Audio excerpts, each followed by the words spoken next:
After 3 generations, they say you were forgotten. In the end, what will be left of us is a hole in the ground and a piece of stone with our name on it. That will eventually erode away or be forgotten. These places where we lay our dead are sacred, as they will be our final resting places.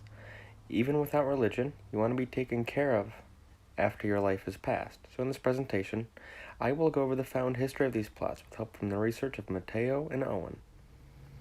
All Souls Cemetery is located at the split of US 6 and Chardon-Kirtland Road.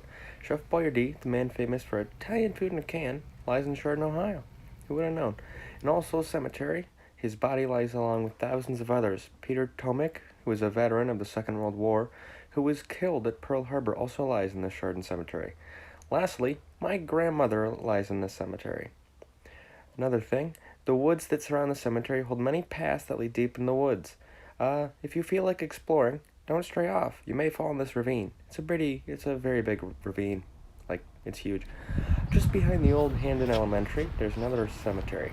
Hamden Township Cemetery was established in 1817. The oldest found grave dates back to 1820. Dave's great-grandfather, Frederick C. W. Zerkish, resides in the cemetery, being a founder and chief of the Hamden Fire Department.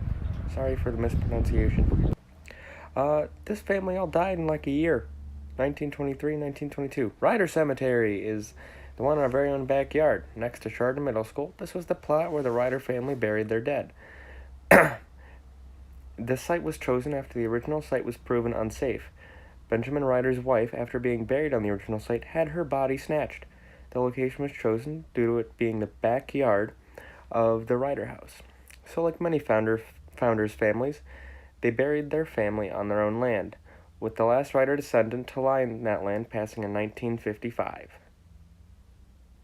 Larne Cemetery, or Chardon Center Cemetery, has a convergence of interesting histories. There were once 4 other private cemeteries in Chardon: King, Clark, Twing, and Angel. During the Second World War, the Chardon trustees found an easy way to cut costs. Just move the 36 headstones to that cemetery. Decided to leave the bodies, though, because, why not?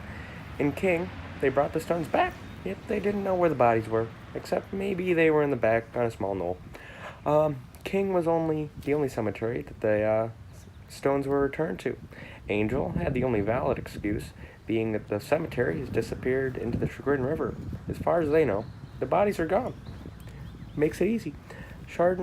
Clark's location has been lost due to carelessness, and Twings is no longer even owned by the city. Just get rid of it. Watch where you step in Chardon. You never know if there's bodies under you and you're taking a stroll in the woods.